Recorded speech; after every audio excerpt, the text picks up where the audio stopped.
Okay, Carolina Panther fans, look, I'm gonna just start out with this.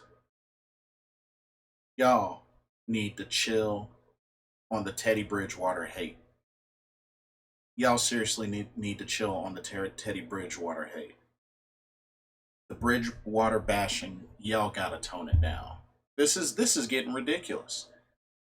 Whether it's the Carolina Panthers Facebook page, the comments there, the comments on the Carolina Panthers Twitter page, shoot, probably the Instagram page as well, and just in general, like there are many reasons where the Bridgewater bashing has got to stop.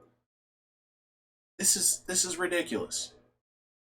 I've seen and heard so much of it, and I just want to give my reasons on why, like, Carolina Panther fans need to really chill on this. And I only say them specifically because honestly, fans of other teams that don't really bother me. Of course they're gonna hate. Of course they're gonna talk junk. That's what they do. I get it. But couple of reasons that I just wanted to address why really we really got to tone down the Bridgewater bashing. Number one, I want y'all to think about something. I want y'all to think about something. What were some of the things that were complained about the most when it came to Cam Newton? Think about that. Now, when I think about it, I'd have to say the most of the complaining that I remember really hearing and seeing when it came to Cam Newton was accuracy slash completion percentage and when it came down to it, just overall passing rating and turnovers. Now, I pulled up some stats here. I pulled up some stats here. So just take a look at this. So on average for Cam Newton to this day, he has a completion percentage of 59.6. Teddy Bridgewater, and I understand he hasn't played as many years as Cam. I understand that. His current average completion percentage 65.2. Passer rating. Cam Newton's average 86.1. Teddy Bridgewater 88.3. I mean, you you see where I'm getting at. Like when it comes down to it, yes, Teddy Bridgewater, it's not going to give you 3,000, 4,000 yard passing seasons. No, I'm not expecting that. We need to stop comparing the two when it comes to expectations. When it comes to expectations.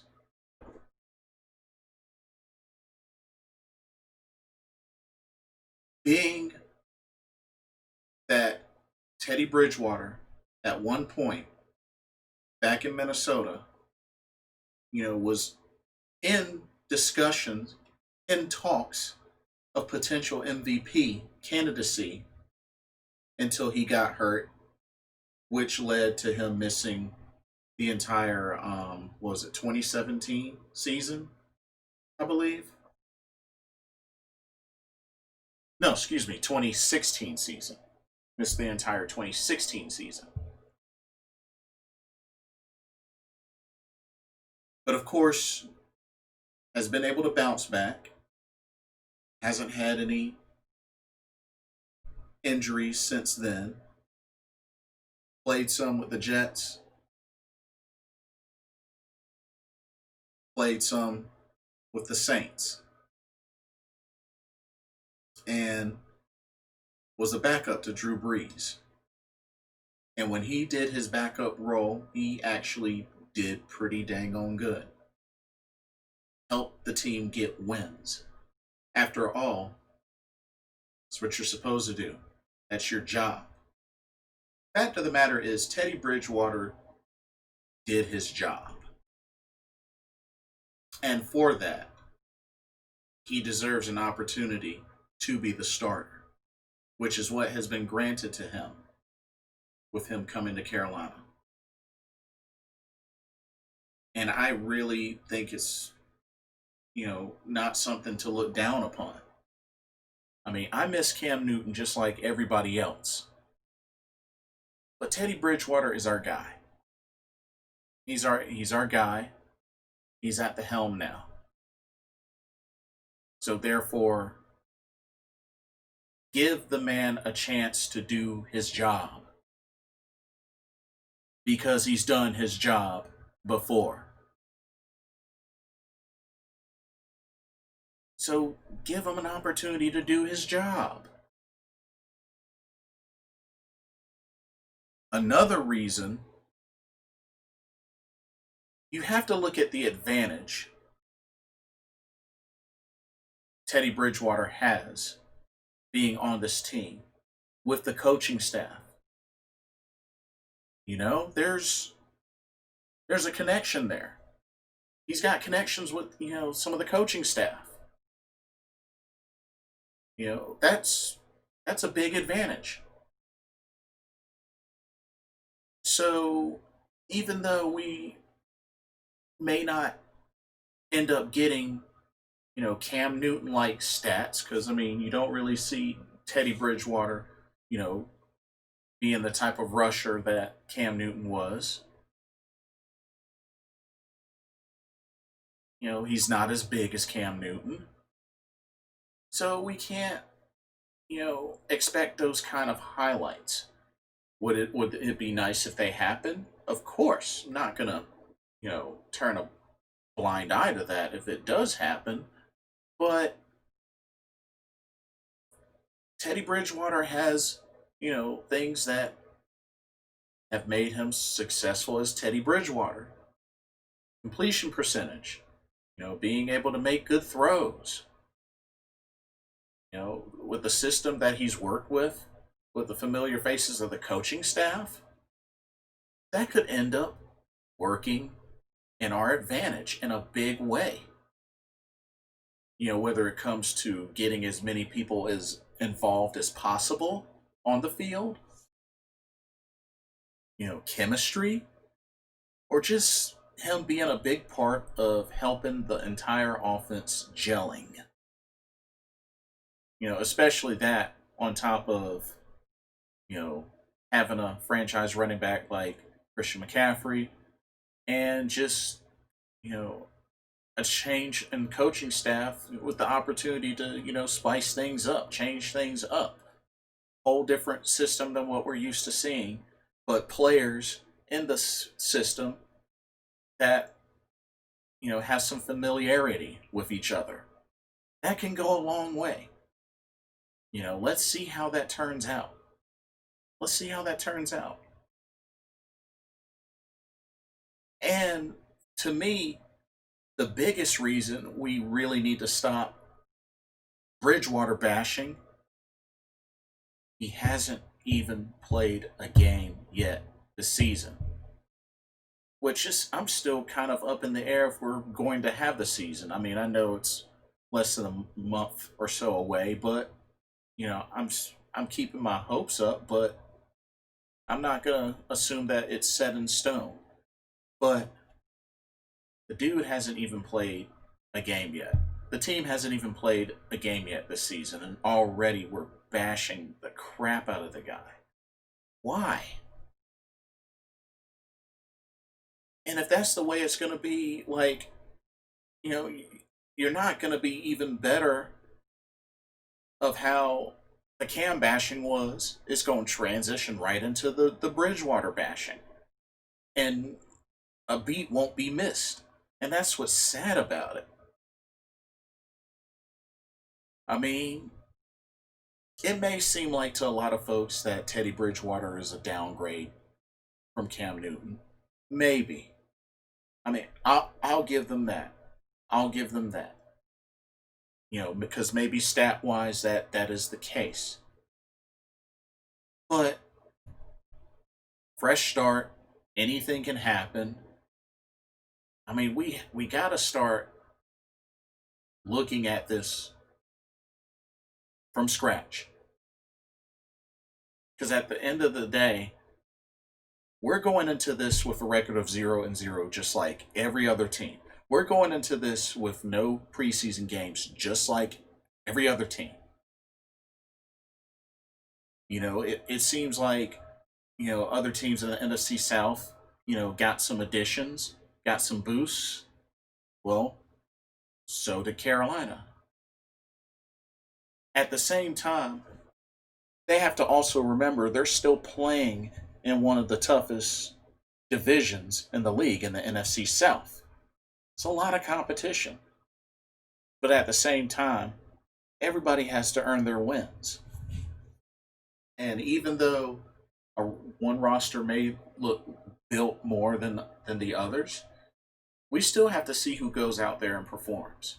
And if folks go out there and they do their job, it's going to yield results.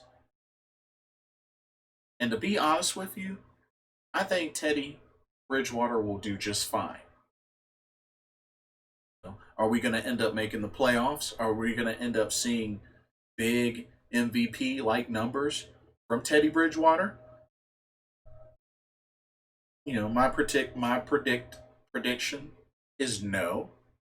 But that doesn't mean I wouldn't be ecstatic if it were to be different and the team excels behind Teddy Bridgewater. I mean, a lot of people are saying tank for Trevor Lawrence, tank for Trevor Lawrence. Teddy Bridgewater is just the temporary deal. It's like, dang, does he not deserve a chance to earn and become the franchise quarterback? It's like, dang, we don't even know how he's going to do. Hasn't even played a game yet. How do you know? Hasn't even played a game yet. I mean, stats are fine, history are fine, but right now, he's here, he's healthy, he's ready to play. It's a new season, he's on a new team. Let's see what he can do. Let's see how he does first. I mean, dang, it hasn't even gotten into one game or, the middle of the season, and already a lot of Bridgewater bashing. I mean, I admit, he might not have been, my first choice, but he's on the team. And it's not a bad choice either. That's all I'm saying. He's young, he's fresh. And the last thing that he did was win a handful of games as a backup quarterback on the Saints. Speaking of which, the Saints team that destroyed Carolina both games. Let's keep that in mind. So, I mean, dang. Like, give the guy a chance. You might be surprised. You might be surprised. That's all I'm saying. Is he MVP caliber? Maybe not, but the dude doesn't suck. The dude doesn't suck.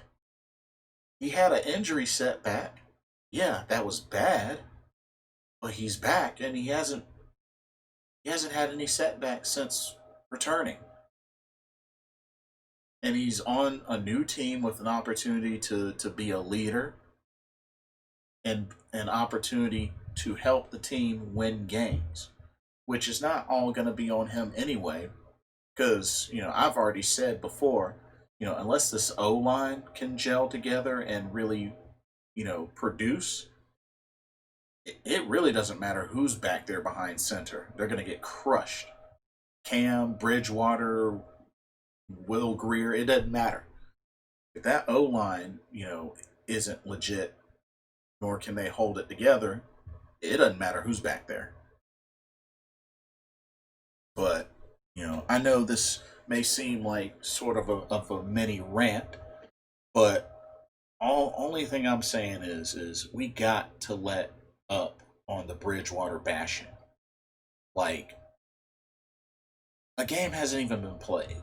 If nothing else, that's my biggest gripe is a single game hasn't even been played yet. Season hasn't even started yet. Like, let's actually wait and see how he does. Because honestly, like, if you have no faith in the system, or excuse me, if you don't have any faith in the season, or any faith in him or any of the other players and whatnot, to the point where, you know, you expect disappointment, then honestly, if it turns out to be the other way around and it becomes successful, you can't really say anything. You really can't. And after, giving up on a team that ended up making the playoffs at 7-8-1, finding that out the hard way, I learned my lesson, and I don't want to be one of those. I'm just saying. So, but yeah, like, y'all gotta chill out on the Bridgewater bashing. Give the man a chance. He deserves an opportunity to earn his spot and potentially earn the right to be the new franchise quarterback. Because if he does perform well, he definitely deserves it. And I have no problem with him getting that. He plays great and does well with the team.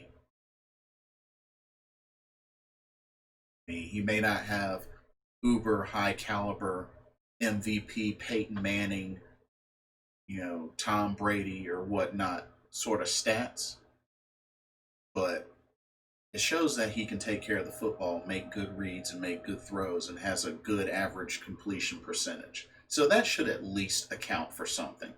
I don't know about you, but I account that for something positive. But that's just my opinion. Y'all let me know what y'all think. Y'all take care. I'll catch y'all later. Blitzball Champ out. See ya.